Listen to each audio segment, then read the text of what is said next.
Hello, hello.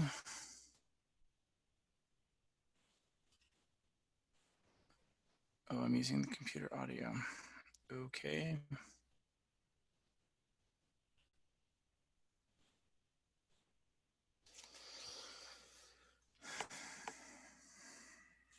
Let's see here.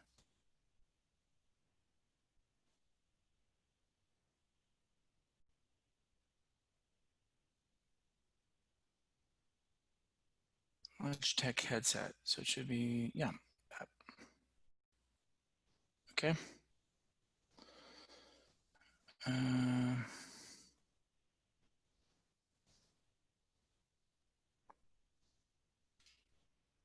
just wait for the others to join.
His classes. Interesting.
Okay. So from the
You can, hey, is it just us?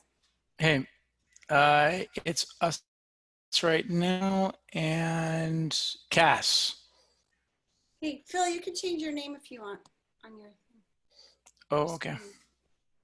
Hey, Cass, how are you?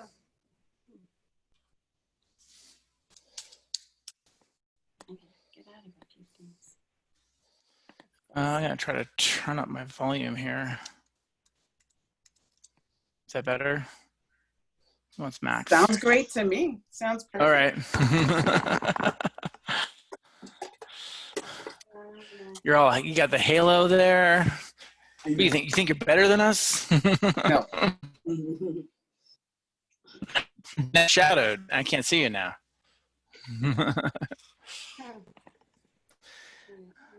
So we lost one reader tonight.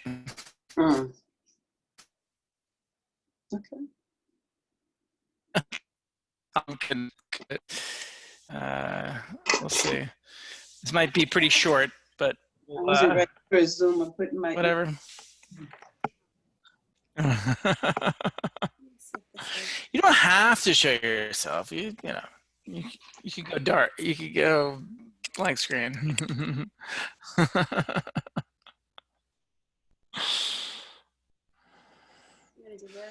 I'll give it a couple of minutes. I think, well, Eddie's coming on and a couple other people.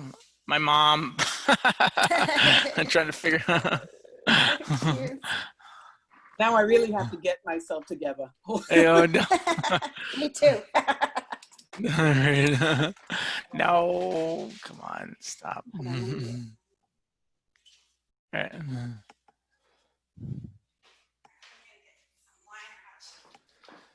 Oh yeah. I don't know. Cass, could you not see the invite in Facebook? Was it not clear? It was not clear at all. Really? Okay, it's maybe a problem.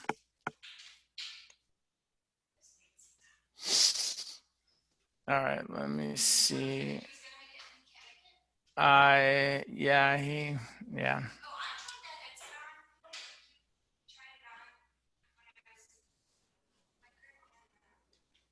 This headset?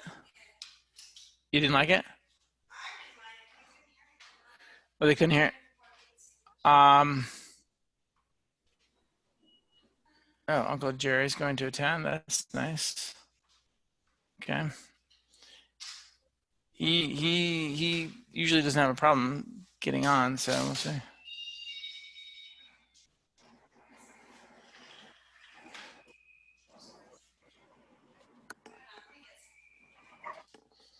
Okay.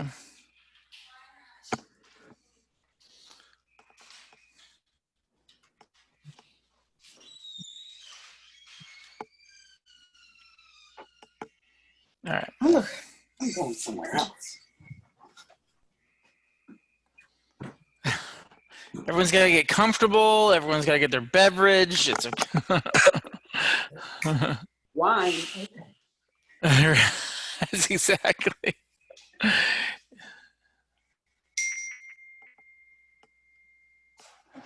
Yeah, everyone wants me to send them the link. Hold on. Everyone's having problems. Hold on. You didn't put a link? I put the link in. The link is in there. People are technologically I'm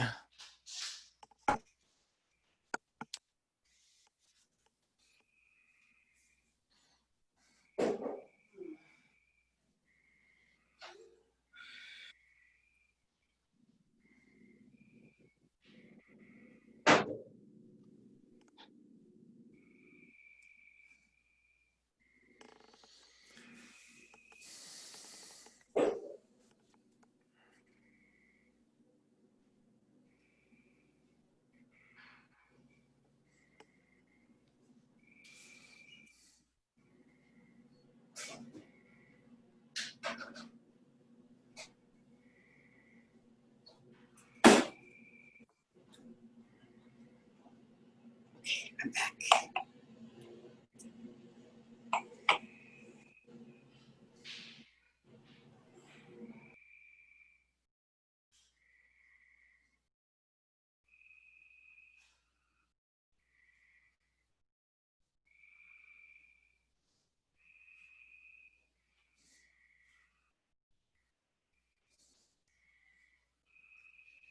All right.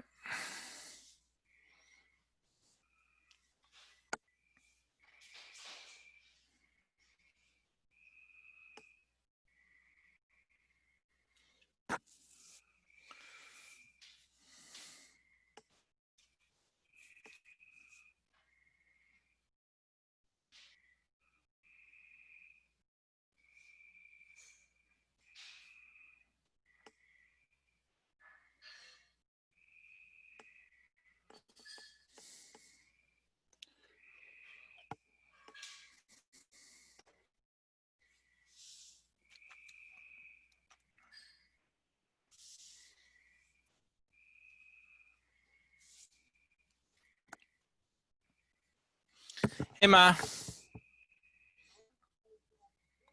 Okay, I'm going to text you the link. How about that? I'll text you and you, okay. Bye, bye, bye, bye, bye. Told That's you. my mom. It's not there. Yep. Hold on. No, she is. She just didn't, she didn't know how to get it. So maybe Facebook invite is not the best way because people are having, huh? They did not see a link to register. They did not see a link to start the event. I don't know what happened. I saw the link to I don't know register why not. after you sent me the information tonight. What's that, Cass? I said I was able to register after you sent me the link. I couldn't find it otherwise. If you didn't send it, I couldn't Oh, find it. otherwise. So, okay, like the I was event. for 5 minutes. Okay, because you. That's interesting because you accepted on Facebook, so it didn't Mhm. show up on your calendar. It didn't It show up did, on the and all it Facebook did thing. is it opened up to the Facebook event, and there's nothing on. There's no Zoom information on the Facebook event. So Oh, where it doesn't, like I go to it and it says start event, and then that's the online event, and that's then for that you. goes to like, yeah. No. But anyway, go ahead. Okay. Okay. No. I just, It's this not is about me. good info. Yeah, I think your Uncle Jerry's in. Hey, UJ. You're muted.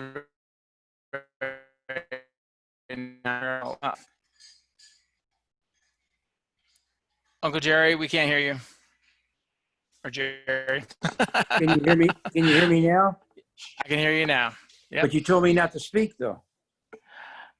Well, once the whole thing gets started, this is the preamble. Everyone's getting on. My mom just texted me. She called me. She couldn't figure it out, so I just texted her.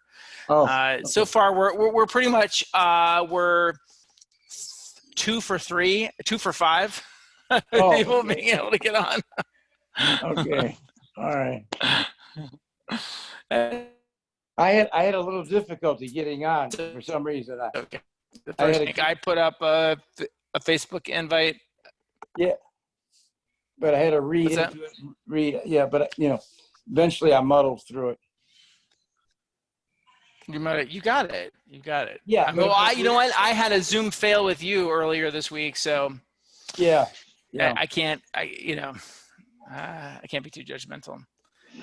Dina, look, I did a whole situation just in case Sammy showed up. No, I love it. It looks great. She's supposed to come on. Ooh, and I like your wall paintings. Oh, yes, it's Haitian. Well, this is being recorded, so I'm recording it for my people who can't be, like my dad who can't be here. He wants to maybe see it, can't come on. And I know Eddie said he was going to read. He signed up to the Google Sheets to read. I'll just get started because we only have a half hour, and luckily we only have 2 readers and maybe 1, me. But that's okay, Phil. Go on.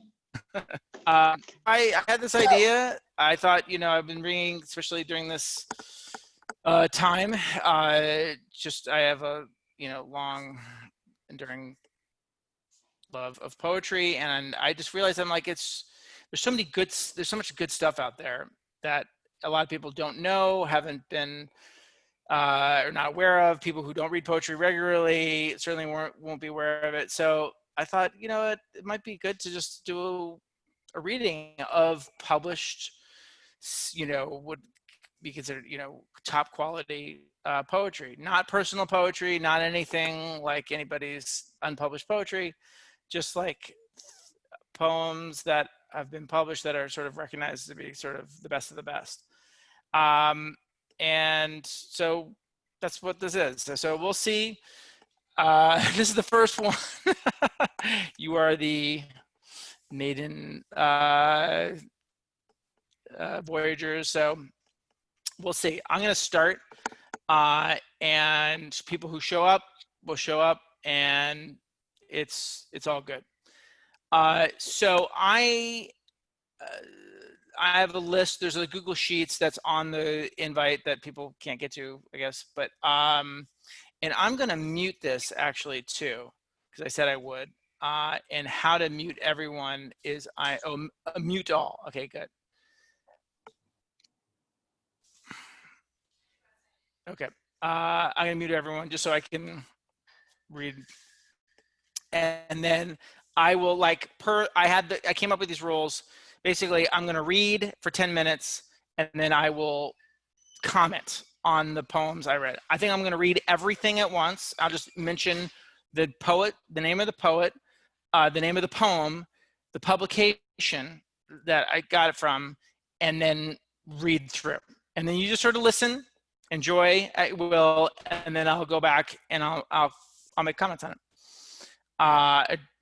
Okay, so the first one I chose is by a poet named Marion Moore, who lived about 100 years ago. And her poem I selected is called Poetry. And it's from, you can get it on poetry.org. So this is Poetry by Marion Moore. I too dislike it. There are things that are important beyond all this fiddle. Reading it, however, with a perfect contempt for it, one discovers that there is in it, after all, a place for the genuine. Hands that can grasp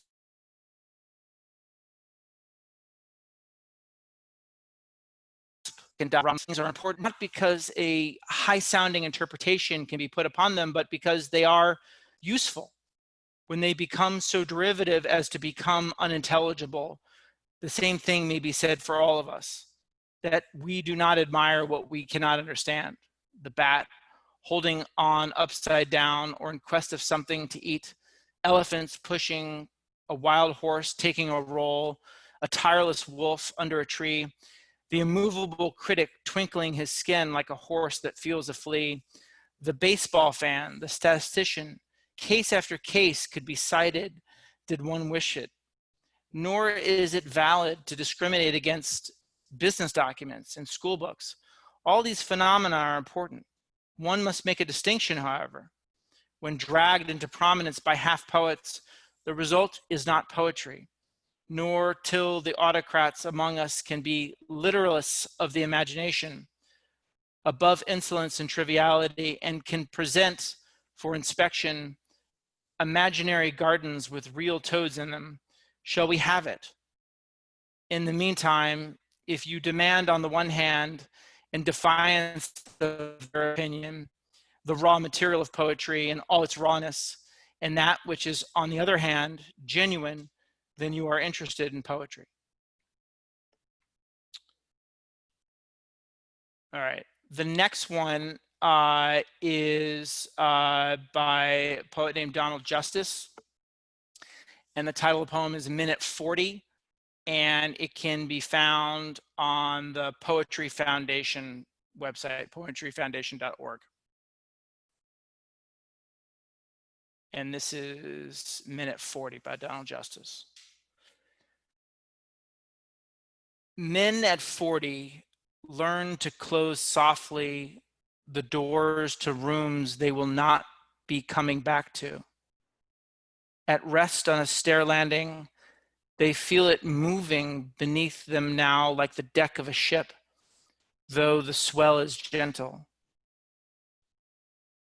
And deep in mirrors, they rediscover the face of the boy as he practices tying his father's tie there in secret, the face filled with mystery of lather. They are more fathers than sons themselves now. Something is filling them, something that is like the twilight sound of the crickets, immense, filling the woods at the foot of the slope behind their mortgaged houses.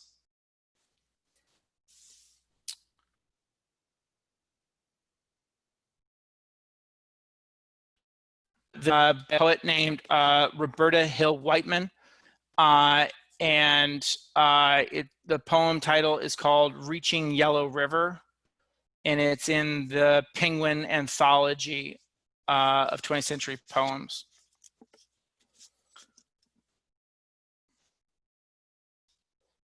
Let's get to it here.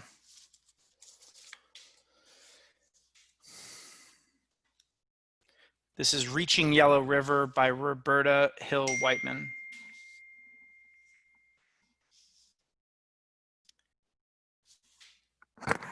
It isn't a game for girls, he said, grabbing a fifth with his right hand, the win with his left.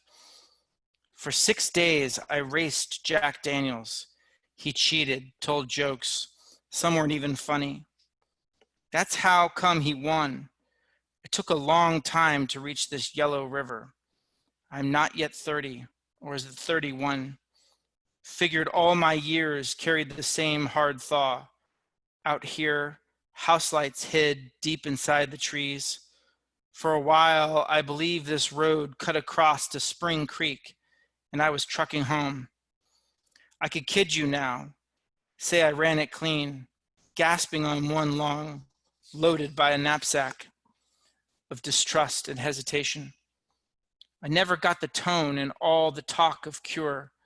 I sang honor songs, crawled the railroad bridge to Canada. Dizzy from the ties, I hung between both worlds. Clans of blackbirds circled the nearby maple trees. The dark heart of me said, no days more than these. As sundown kindled the sumacs, stunned by the river's smile, I had no need for heat, no need to feel ashamed. Inside me then the sound of burning leaves. Tell them I tumbled through a gap on the horizon. No, say I stumbled through a hummock and fell in a pit of stars. When rain weakened my stride, I heard them singing in a burl of white ash. Took a few more days to rave at them in this wood. Then their Appaloosas nickered in the dawn, and they came riding down a close ravine. Though the bottle was empty, I still hung on. Foxtails beat the grimace from my brow until I took off my pain like a pair of old boots. I became a hollow horn filled with rain, reflecting everything. The wind in my hand burned cold as hoarfrost when my grandfather nudged me and called out my Lakota name. The next one I'm going to read is by Elizabeth Bishop, and it's called One Art, and it's from the same anthology, the Penguin Anthology of 20th Century Poetry. This is Elizabeth Bishop, One Art. The art of losing isn't hard to master. So many things seemed filled with the intent to be lost that their loss is no disaster. Lose something every day, accept the fluster of lost door keys, the hour badly spent. The art of losing isn't hard to master. Then practice losing farther, losing faster, places and names and where it was you meant to travel. None of these will bring disaster. I lost my mother's watch, and look, my last or next to last of 3 loved houses went. The art of losing isn't hard to master. I lost 2 cities, lovely ones, and vaster, some realms I owned, 2 rivers, a continent. I miss them, but it wasn't a disaster. Even losing you, the joking voice, a gesture I love, I shan't have lied.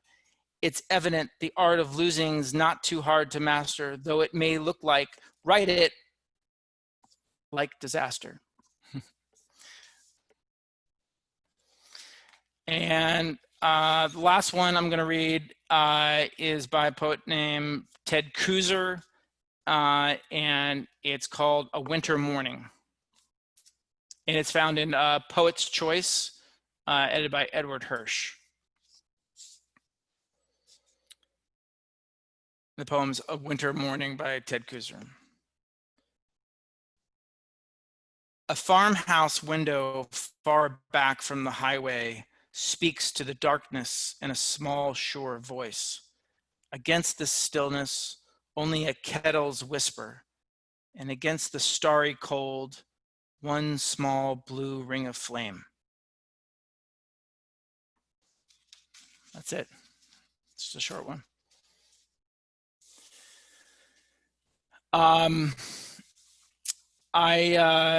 I'll just comment on the ones that I read, and move on. Oh, Eddie's joined. Hi, Eddie.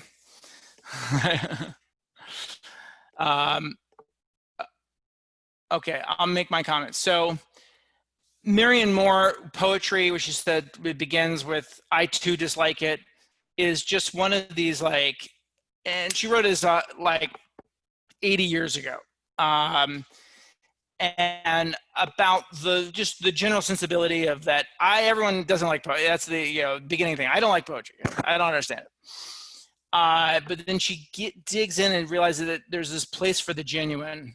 And so much for me, in our daily lives, there's so little room for the genuine. We all wear these masks, and so in this little space of poetry that she describes, there's this place for the genuine. That's why I chose it. That's why I appreciate it. Donald Justice, minute 40. That's where he talks about the with putting on the lather, his father. I just felt this was so powerful, at least for fathers to sons, for me. And certainly, like, I read this pretty much right at the same time that I had just bought my first house, my only house, as far as you know, Dina. No, kidding.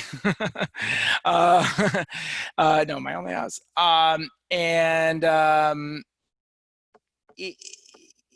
There's so much significance there about the relationship between father and son. He looks in the mirror and realizes he's more a father now than a son. And you just that moment, that experience of sitting in your backyard, like, or on your deck, and just hearing the crickets and just being filled with this sense of this immensity, this weight of, I am now a homeowner, or now I'm taking over my father's role. It just encapsulated it so well. The poem Reaching Yellow River, Roberta Hill Whiteman, I read this, and she is a Native American Indian. I am not a Lakota. I don't know what it's, the experience of that is like, but there was something magical about the way that she described just this this narrative. And I don't know, I cannot speak to what it means, except it has this magic realism about it of just, it's part myth and part story and part pain of her experience, and you just feel it. I just feel it. Elizabeth Bishop, One Art. That is a poem that's, losing thing. The art of losing isn't hard to master. I felt now it's like was so relevant because people are losing so much. And we're losing our normality, we're losing our lives, we're losing everything, we're losing a lot of things. And there was something about it that it was relevant. It also keeps in perspective that we lose a lot of things and we come back. And it's in a form called the villanelle, which is really interesting. Just you could hear the rhyming pattern there. It's kind of cool. Ted Kooser, Winter Morning. This poem is 4 lines long. But in those 4 lines, and I have never been to Nebraska. I don't live on a farm. I don't know that. But to me, it was just reading this, you just feel like the coldness of like a winter morning in Nebraska, like turning on the kettle and you just in the remoteness of the rural living out there was so perfectly captured, I think, in 4 lines. It was pretty amazing.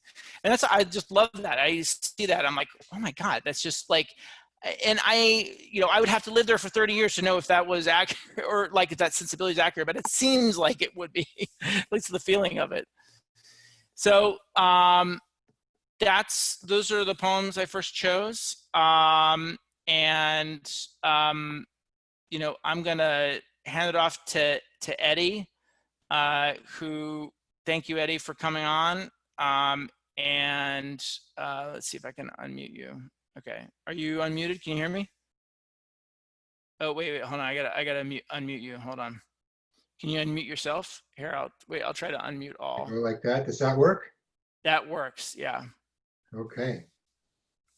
Well, first of all, thank you very much for asking me to join, and hello to everybody. I know some of you, but not, I don't know every one of you. I think I've met Cassandra before. Hello. Dina, I know. And Jerry, I don't know if I've met you at one of the parties or not, but hello to everybody. Michael, you're coming in. So do you want me to wait for Michael? Is he, I see his name up there. Is he here? Yeah, I try to mute everyone, just the people that are speaking. Right. Yeah. So let me know when you want me to start. You can start action. Go. Okay. So this is The Road Not Taken by Robert Frost. Obviously a very generally well-known, I think, poem. I've read over the years a number of times. The road not taken. 2 roads diverged in a yellow wood, and sorry I could not travel both and be one traveler. Long I stood and looked down one as far as I could to where it bent in the undergrowth. Then took the other as just as fair, and having perhaps the better claim, because it was grassy and wanted wear. Though as for that, the passing there had worn them really about the same. And both that morning equally lay in leaves no step had trodden black. Oh, I kept the first for another day. Yet knowing how way leads on to way, I doubted if I should ever come back. I shall be telling this with a sigh, somewhere ages and ages hence. 2 roads diverged in a wood, and I took the one less traveled by, and that has made all the difference. That's the only poem I'm going to read tonight. Much has been written and said about this. And one of the reasons that I'm drawn to it is because I've read it over so many years, so many times, and I've noticed how my sense of it has changed.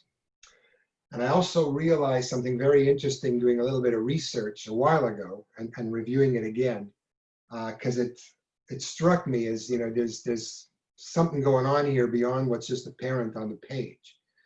And at some point I discovered an article basically said that Frost wrote it as a joke for a friend, another poet who apparently took it quite seriously.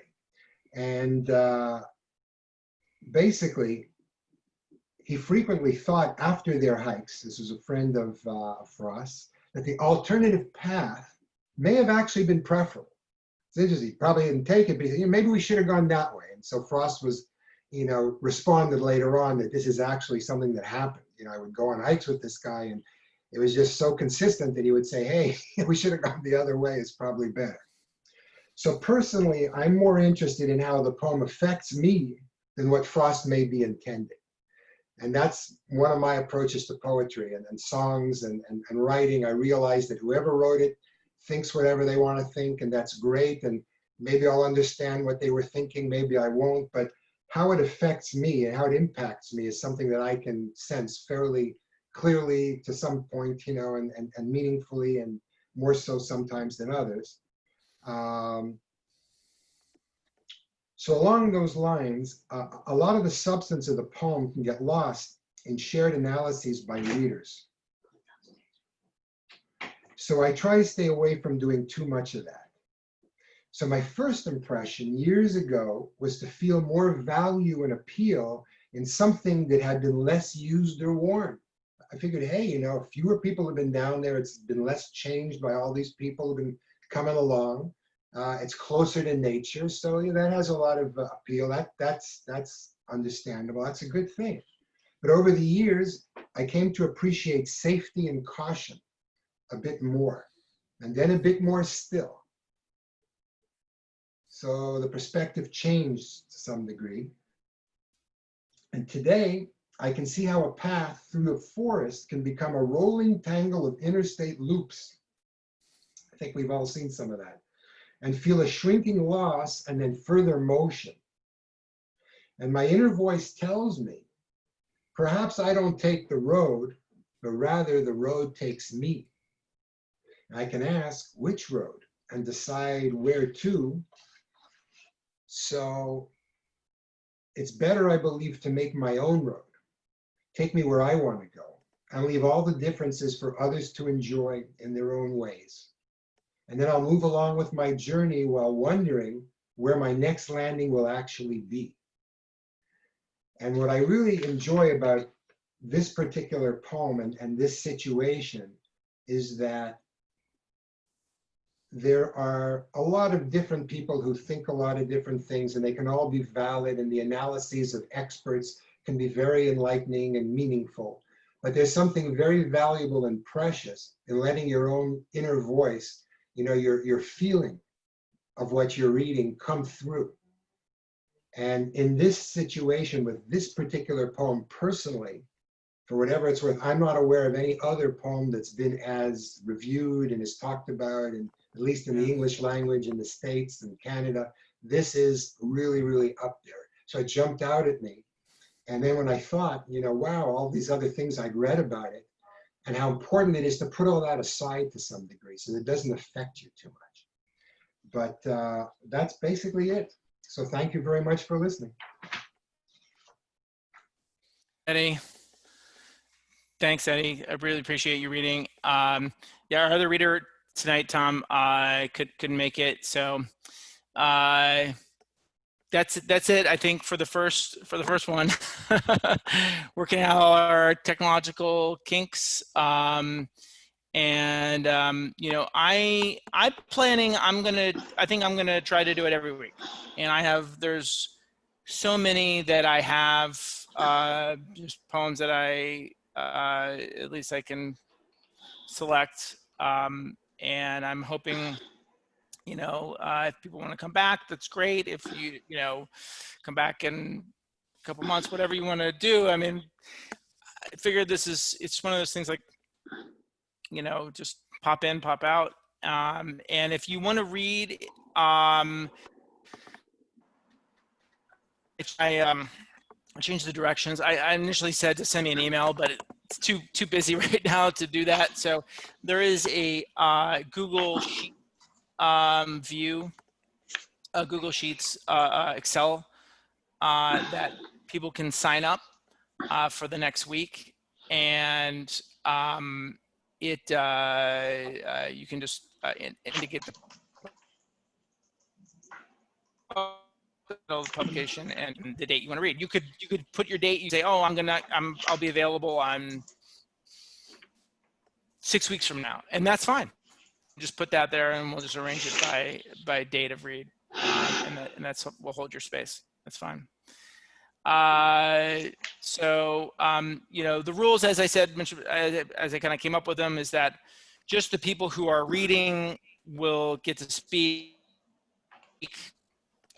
This is not going to be a interactive thing. I think and the people who are reading can kind of say why they why they chose their poems, or what meaning they had for them. And I think other than that, you know, good to go. And just people can experience it, hear it, listen to it, and the value of that is that's kind of all I wanted to do with this. And there it goes. That's it. Okay. Well, thank you, Phil. Thank you. I will Thanks, be back everyone. next week. I thought it was Okay. very nice. Oh, No, I good. really enjoyed it. Thank you. Thank you. Mhm. I'm going to keep And I'm going to selecting give good. you feedback after, you know me. I know you will.